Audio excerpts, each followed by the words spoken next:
Hey friends, my name is Prabjeet Singh and I am one of the IELTS trainers at Leap Scholar. And in this video, I am going to talk with you that how can you prepare for your IELTS exam at home. So do not skip the video and watch it till the end.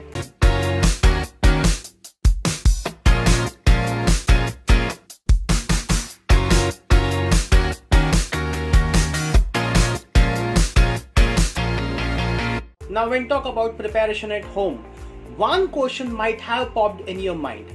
Is that really possible to prepare IELTS at home? Right, I am sure you are thinking right now. So the answer is certainly yes. You can prepare IELTS at home, but there is one condition, that you have to follow my instructions, isn't it? Now since I want each one of you to understand this, I am going to shoot this video in bilingual language. So let's get started.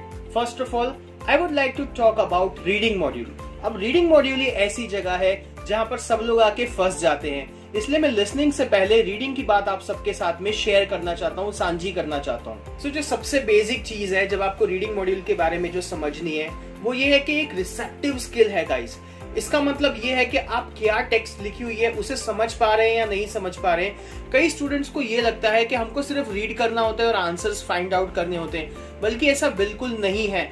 आपको यहाँ पे answers की location find out करनी है, but उससे पहले आपको question को समझना होगा। अब जी हमने तो कभी रीडिंग स्किल डेवलप किए ही नहीं है, we have never develop test for reading, तो कैसे करेंगे?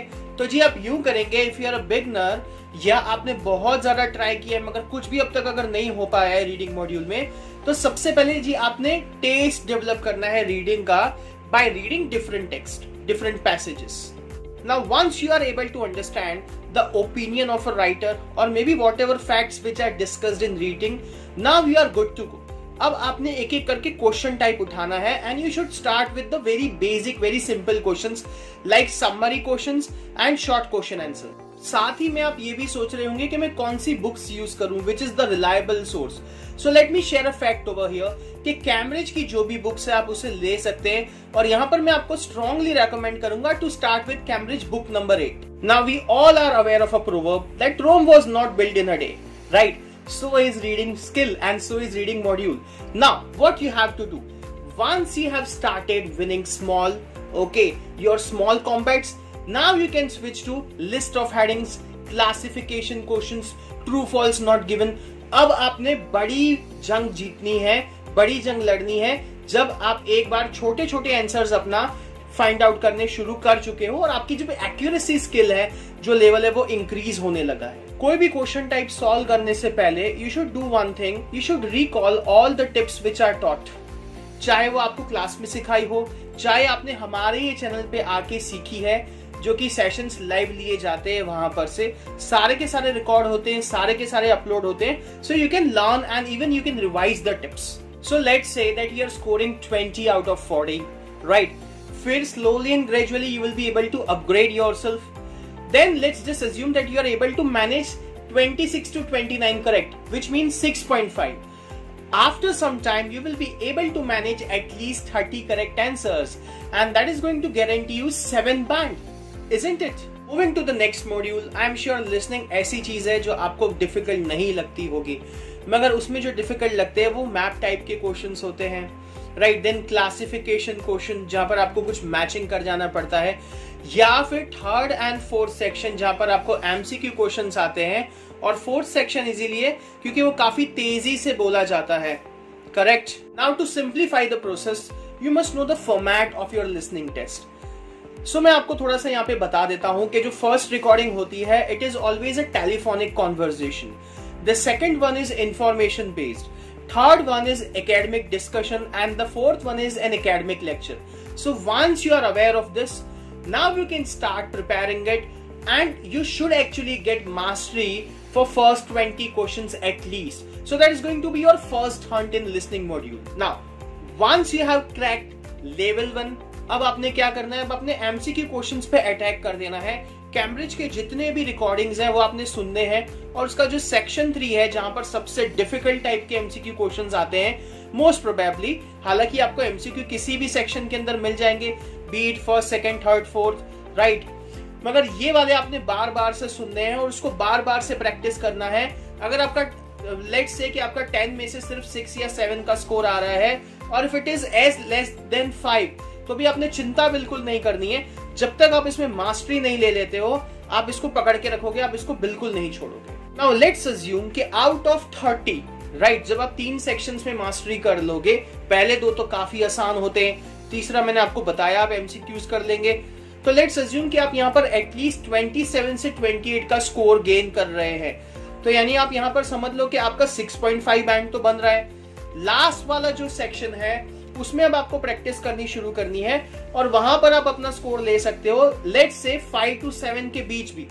अब अगर आप एड अप करते हो, 27 अगर आपका आउट ऑफ 30 आ रहा है और लास्ट वाले में से 5 to 7 अगर आप ले रहे हो, स्कोर कर रहे हो, still you will be able to manage 33 to 35 all together, which is going to assure you somewhere around 7.5 and above. Correct? Now switching to writing module, यहाँ पर आपने ध्यान क्या देना है कि सबसे पहले आपको जज कैसे किया जाता है, आपको जो राइटिंग असेसमेंट है उसकी क्राइटेरियाज क्या है।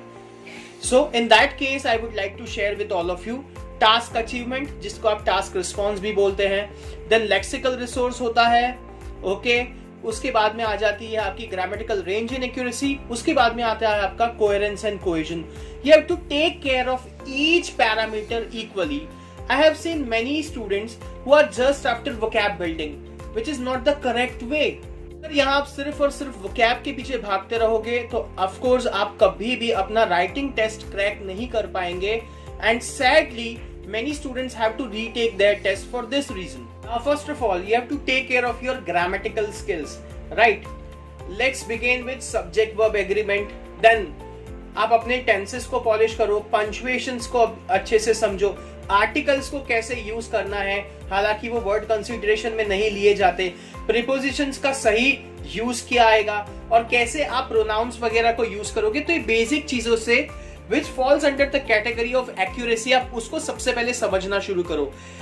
Next, you can switch to grammatical structures, like you can start learning compound and complex structures. Once you have aced your grammatical skills, now you can switch to learning coherence and cohesion, और उसको सीखने के 2 तरीके हैं। सबसे पहले तो आप फॉर्मेट समझ लो, और दूसरा साथ ही साथ में आप सैंपल एसेस को रीड करना शुरू करो, देखो उसमें कैसे कनेक्टर्स यूज किए गए हैं, कैसे उसके अंदर पैराग्राफिंग का यूज लिया गया है। So you will be able to ace that as well. अब जो मैं आपको टिप दे रहा हूं उससे आप प्रिपेयर कर पाओगे अपना टास्क अचीवमेंट और साथ ही साथ में अपना लेक्सिकल रिसोर्स। सो अगर हम लोग टास्क 2 का एग्जाम्पल लेते हैं तो कौन से टॉपिक्स पे ज्यादातर आपने एसेस देखे हैं जो कि एग्जाम में पूछे जाते हैं। ऑफकोर्स वो करंट अफेयर्स पे नहीं होते हैं, वो किन किन थीम्स पर होते हैं। तो जी आ जाता है आपका sports, education, environment, world politics, right.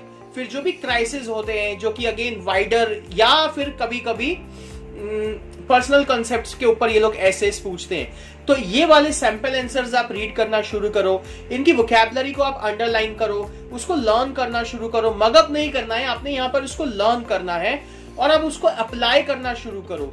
ये जब चीजें आप करने लगोगे तो आप एटलीस्ट अपनी 6.5 बैंड लेवल की तैयारी राइटिंग की भी कर लोगे। बात करते हैं सबसे इजी मॉड्यूल की। Yes, you heard me right, सबसे इजी मॉड्यूल की, and that module is speaking.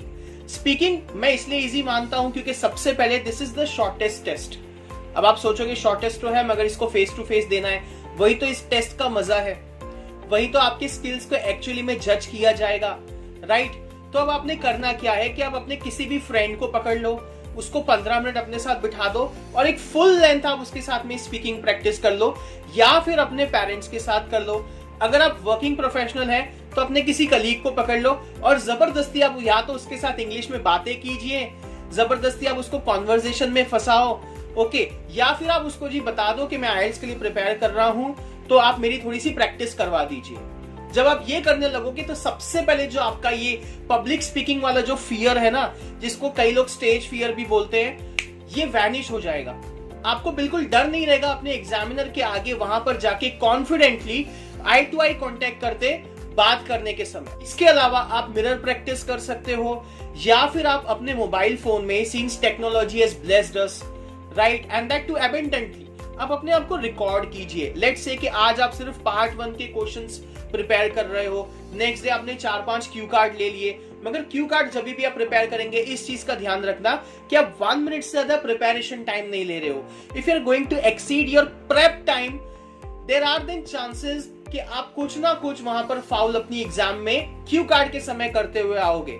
तो आप इसको रिकॉर्ड करो, बीट पार्ट 1, 2 और 3, और बाद में उसको खुद सुनो और देखो कि आपकी मिस्टेक्स कहाँ हो रही है।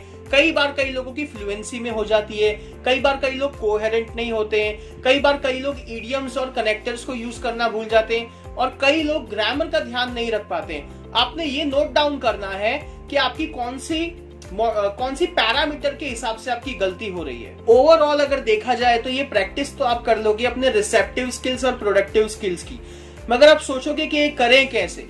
तो सबसे पहले आपको एक डेडलाइन अपने लिए बनानी पड़ेगी कि 15 डेज या 20 डेज में मैंने ये पढ़ लेना है, मैंने ये कर लेना है, इसमें को मुझे अचीव करना है, स्पेशली आपके रीडिंग और आपके लेट से आपके राइटिंग मॉड्यूल के लिए।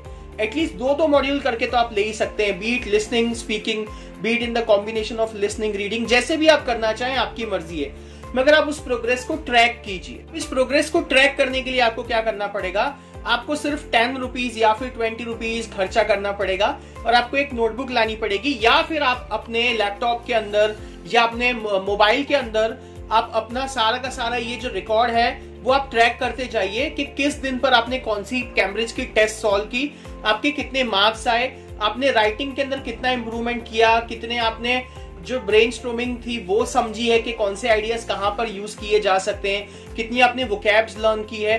And same goes for speaking कि मान लो 10 दिन पहले मैं इस स्टेज पर था और 10 दिन बाद मेरी फ्लुएंसी सुधर गई है, या now I am able to implement fancy vocabulary, collocations और एल्स इडियम्स। तो आप इसको ट्रैक डाउन करते जाओ and then you will be able to see the miracles, the changes जो आपके अंदर आते गए हैं over the course of time, over the period of time. तो आई होप ये आप सब लोग को समझ में आएगा और आप इसे इंप्लीमेंट भी करेंगे। Now if you want me to share a study plan with all of you, okay, please do write that in the comment section. And अगर आप ये भी समझना चाहते हैं कि आप घर पे ही ग्रामर कैसे प्रिपेयर कर सकते हैं और कौन से टॉपिक्स से आपको स्टार्ट करना चाहिए, तो वो भी आप प्लीज नीचे कमेंट सेक्शन में बता देना। इस वीडियो को लाइक जरूर करना, तो मैं जल्दी वो वीडियो भी आपके लिए लेकर आऊंगा। Till then please study well, take good care of yourself and also keep learning.